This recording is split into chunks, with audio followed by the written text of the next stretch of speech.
And well, the game number 3 that we're gonna be casting today is gonna be between Thor and Poseidon again, of course. They have played the same gods all around, and it's gonna be Marsh, so very similar to actually Tundra, just gonna be a bit harder probably to raid, as usually when you wall properly, which I'm kinda expecting that Brickhead might be doing, it's always a bit easier because you are having all kinds of choke points and whatnot due to the water and otherwise. So you're gonna be looking at Ghostlake, going for some nice hunt in the front. The gold seems to be quite nicely positioned right next to the tower and a bit to the back, so it seems to be quite alright for defense and whatnot. As he's of course gonna be coming for the standard thingy. Right now got power next to the granary, thank you very much, exactly as it should be, no next to the TC. And also scouting with the piggies at the back, trying to see if there's something interesting for him to keep an eye on or not. But we're gonna cheat a bit. And we're gonna discover that there are even more aurochs, actually water buffaloes in this map. That's actually very nice. Otherwise, the gold is quite far away from the TC, whereas the gold at the bottom is much better. Much better indeed. I definitely like this gold. It's not really that far behind the base and far away from it all that much. But what has to be said is that the front TC is kinda tricky. He's gonna be wide open right now, Ghostlake from the right side. That's not that ideal. But considering that the TC for the opponent spawned in pretty much the same way, it's gonna be the same for Brickhead, but he at least does have the wood there, or rather the wood, how's it called, water. The water that he can use for some kind of walling in here, for example, and there and such. Could be really making things a whole lot easier for him than potentially for Ghostlake, because, yeah, he will have to rely on walls a whole lot more, even though it's not that tragic either. Wall here, and he's kind of safe-ish in there, especially with this very nice line of trees. And already deer coming next to the lure. Yeah, he is having plenty of opportunities to potentially wall up and prevent any kind of raiding on his map. And on his side. So, relics, town center population slots, neat. Another one. Better villager hit points, even better. Archer, Ballista, Kero, Ballista, LS and Range, awesome, especially for the Greek. And another relic, better villager farming relic. Actually, 4 relics are absolutely awesome. Very good relics indeed. So I definitely hope that the players are gonna be picking them up as they are game changers, as I'm looking around the map. And of course, for the opponent, we are looking at the back gold as well. So basically the same as we have seen in the previous games. Plenty of same golds in here. And gold mine on the right side, which is gonna be halfway protected by this town center. He doesn't have anything at the top, so that's kinda tricky for Brickhead, because Ghostlake does have gold on both sides, so if he happens to somehow not control one, he can still fall back on the other one, but of course Brickhead has nothing like that, and he will be hard pressed to go on the right side, and if he cannot control it, then, yeah, well, tough luck, because DC in the front is not guarding anything, it's here, and there's absolutely no gold anywhere near, so it's gonna be very tricky for Brickhead, and the map is quite nicely spawned for Ghostlake to be aggressive and deny the gold when the time comes. Yeah, it's gonna be a bit tricky, of course, but yeah. You could have seen that Ghostlake definitely is up to the game when he puts his mind to it. So putting on the Fog of War, as you can see, the Ghostlake has already scouted plenty of the map, as we have seen before. I really like his scouting, he's really scouting very well. Very well. Plenty of players, plenty of even high top ladder players could learn from him. Scouting is a skill that is severely underestimated between players. And switching into Brickhead, well, he has scouted basically the half of the map that he thinks is gonna be enough, and then he had to double back with the scout with the scale yet again, so that he can build a temple inside a safe position inside his base. He knows how the situation with the gold is, so he knows that he needs to stick to the right side. He has nothing on the left. He only knows about the ones in the front, so potentially he can move there. But so far he could be still hoping maybe there's a gold about here, maybe even here at the top. But yeah, he's gonna be discovering fairly soon, I think, that that's definitely not the case. Not the case indeed. So, temple gonna be finished. That's gonna be 430 advance from Brickhead. Well, 440. Right now he's gonna be clicking in. Or Ghostlake, how's it looking in here? It's already advancing. Okay, that's gonna be very good. Very good through Hermes. And he's still keeping actually villager right now on favor. So he might be wanting to produce like one extra centaur once he advances. Right now getting the relic, which is for the villager hit points. It's actually a very good one. And he's right now going to be trying to at least annoy the opponents a bit. But he will probably have to retreat quite soon, as he doesn't want to give this relic to his opponent at all. He just wants to keep it for himself. And, well, yeah, the Herseer would be having a bit different ideas. Thrine Mail Axe. Yeah, right now he needs to run. But he's at least forcing the opponent for a bit of idle time. This is very well played. This is something that you see very often in Age of Empires, in a Drush. In a Drush, Dark Age Rush. Which is basically all about not even killing the villagers, but forcing them exactly into this. Into not gathering, because in the early game, every second your villager is not gathering is giving advantage to your opponent. So you shouldn't underestimate such little things, because it can lead into situations when you are missing, like, I don't know, just exactly those 2-3 units of food to basically queue another unit and such. So yeah, those little things, never underestimate them, because they do mount up across the game if you are working on them diligently, as it seems like that right now Ghostlake is quite significantly. You'll have to be, of course, careful with the Centaur, as Valley light arm is definitely having a beef on him. Well, Zeus definitely could be killing the Valkyrie, but with the Ulfsag rather scaling behind him, he should right now be retreating home, because he needs the relic. He definitely needs to relic to protect his villages, as they're gonna be having tons of hit points, about 90, I think. And much more importantly, he actually doesn't want to give it to his opponent. That would have been absolutely tragic, as I'm hoping that Ghostlake will attempt to be aggressive. And yeah, already with the 2 stables, having the Centaur in here already prepared, he's gonna be still having even more of them, I'm thinking. He's still having the prayer. Still praying in there, getting some extra favor. And the wood, he's having plenty of it, and having, how about, 5 villages right now. So it seems a bit more usual build order for him. For the standard. And it's right now gonna be, yep, 91 hit points for the villages. And that's of course gonna be quite hard. Quite hard for the opponent to actually deal with. So, medium Hippicons. This is something that I like about Ghostlake's play a whole lot. Because he's not waiting with the medium Hippicons a whole ton of minutes, like usually when you see players lately, when you watch any kind of game, basically playing Poseidon. He's going for it like after the first 2, I'm thinking. After the first 2 that are queued in, he's just already going to be coming for the medium Hippicons. And that's a very good idea, because of course the power spike is such a huge amount. Rather, such big, so, god damn it, I even can't speak properly, so big, that's proper, that even when his opponent, Brickhead, is getting the mediums as well, this soon, it's still not gonna be anything as strong as medium Hippicon. So Valkyrie dead, through Theseus and Hippolyta, and also the Centaur.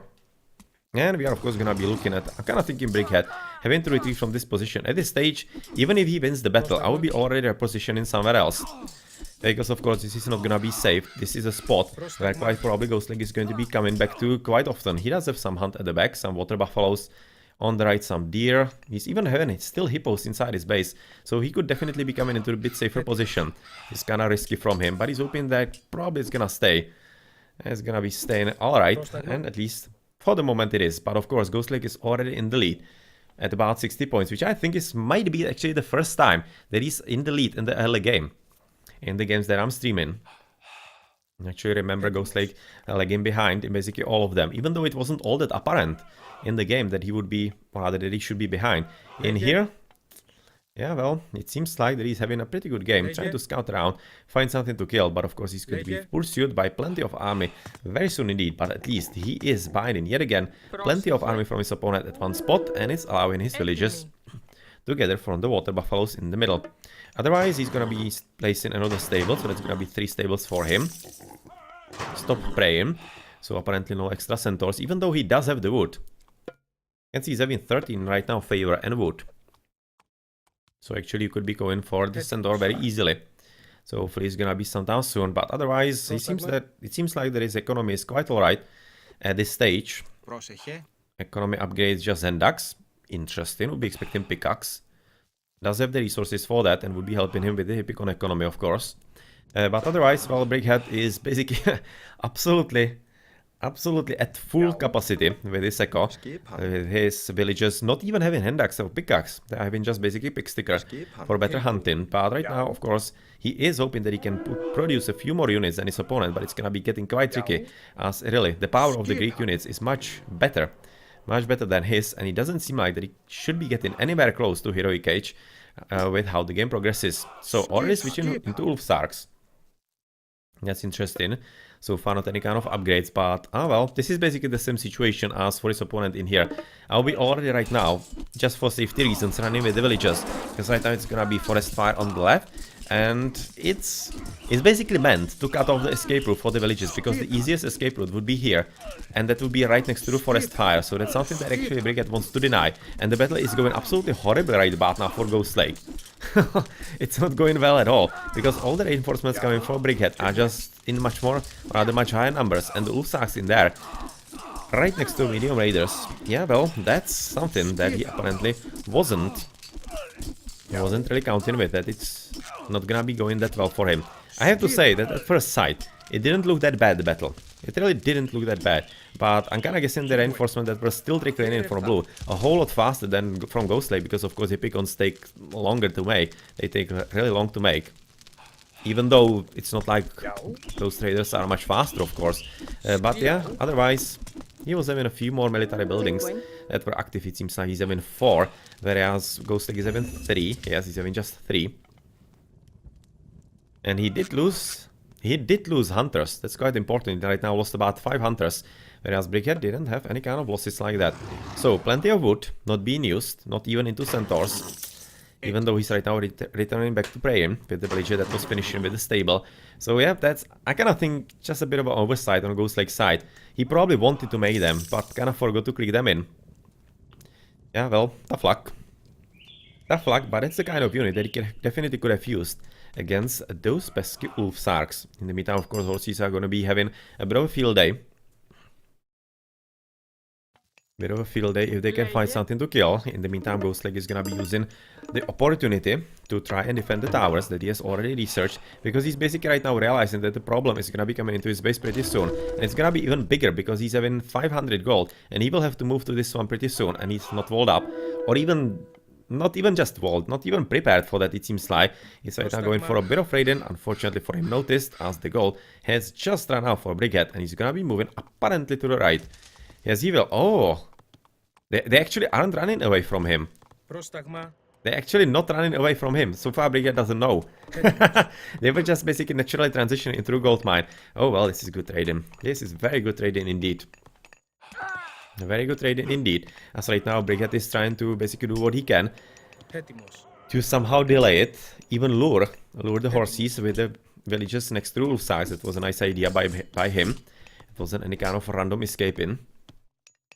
But still, there is a bit of attempt at Ghostlake to kill even few more of those. He did disrupt the economy, and that was actually pretty important, because right now his second flank of units with some free almost hoplites, some hoplites on holiday, could be calling with those with those hay hats. They are of course gonna be quite useful against the horses without even having the barracks for himself. Alright, so running away, maybe trying to, I'm not sure. Maybe trying to actually catch up with the other part of this army? Maybe. Maybe. Not entirely certain, but still, he is gonna be right now coming back, and that's definitely a good idea, because he's basically keeping all the army coming behind him, and I kind of think that he prefers that all pretty much, because the Hypicons against the raiding cavalry, that's a much better matchup than raiding cavalry with the Ulfsarks. Yeah. So yeah, that's part of the reason why he's actually doing that, just running around, not doing anything significant, just being annoying on the goal, and keeping all of those dudes with the capes of pelts running behind him. So nicely played. Nicely played indeed. Now so far Ghostlake is not anywhere near to actually advance into the next stage. How's it looking with Brickhead? Well, also not. So it seems like that everybody is going to be sticking into this age and gather still not any kind of economical upgrades for Brickhead. How's it looking for Ghostlake? Ghostlake, who is moving on the gold at the top. Oh, he's moving to the top. He's actually probably thinking that he can secure either this TC or this one. Well, right now it's gonna be getting a bit interesting with Brickhead coming for a bit of raid. Still the same economical upgrades in there. Well, did actually Ghostlake miss them? Oh, it definitely seems like he did. Yeah, he definitely missed them. Well, right now he sees them, of course. Well, quite alright. He sees them right now. So that's basically exchange with everything, or rather, exactly what he did to Brickhead. Right now it's going to be done to him. But it having plenty of quite good units in there. It's going to be ending in a bit better result. Not all that many villagers dead. And that's also because he does have the Pygmalion statue. And 91 hit points. Villagers, they are definitely pretty hard to kill. Pretty hard to kill when you are having attack of about 880. And the villagers are having about a quarter of an armor. So basically you are just getting 6 damage. It takes about, how many? 15 hits. 15 hits by a knight, by a horsey to actually kill a villager. Some ridiculous number like that. That's actually quite a lot, isn't it? Making the villagers quite hard to actually deal with.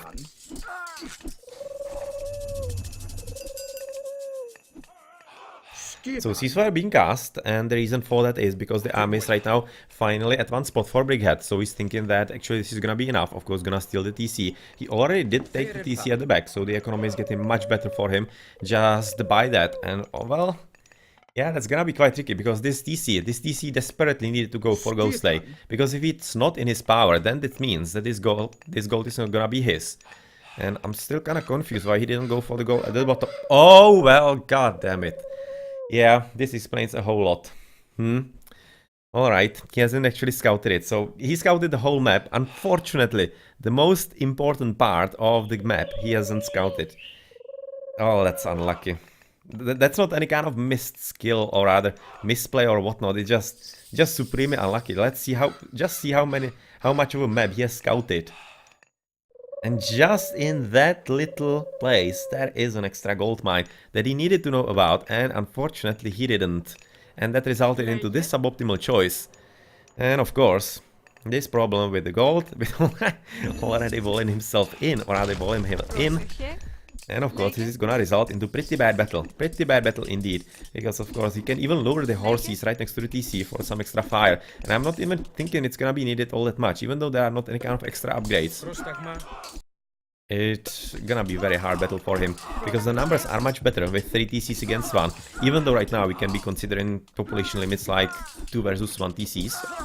You can see 127 population, Ghostlake was having below 100.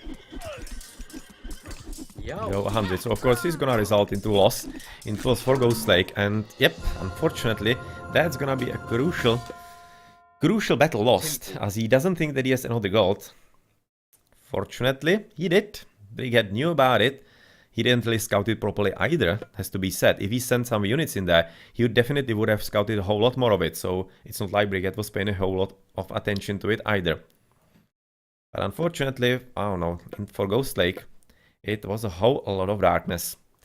Yeah, well, yet again confirmed the importance of scouting. That could have led into such a better decision making. And unfortunately it didn't, and it means that Ghostlake is gonna be losing this game as well.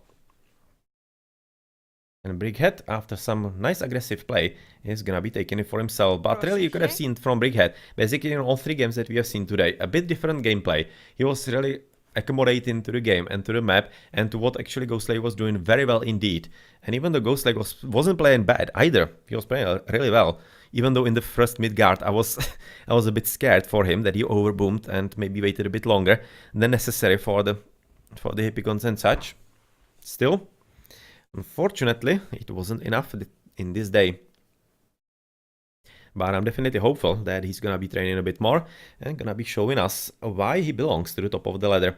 He was basically, when he played actively, he was one of the very tops, right next to Temista and such. So I'm definitely hopeful that he's gonna be getting there pretty soon. So let's check the post game. That's gonna be won by Brickhead right now through everything. Yeah, of course, the economy quite a lot better even this early in the game. Even though actually Ghostlake even did have hand ducks. Brickhead didn't have anything for like the majority of the game. It's kinda curious. And the second DC came also pretty late, so somehow a bit more efficiency right now for Brickhead in here. You can see that the difference in the numbers is not really that huge.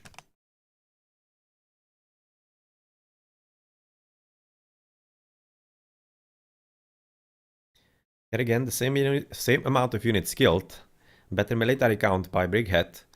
But yeah, that's what it takes to win as a Thor against Poseidon.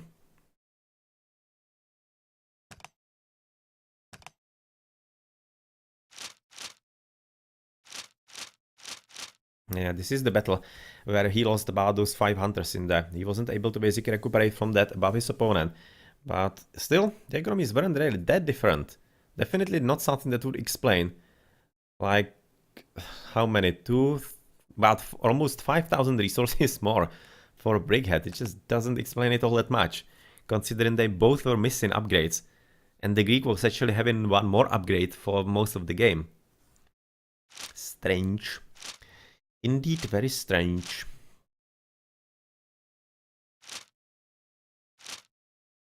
Well, GG then.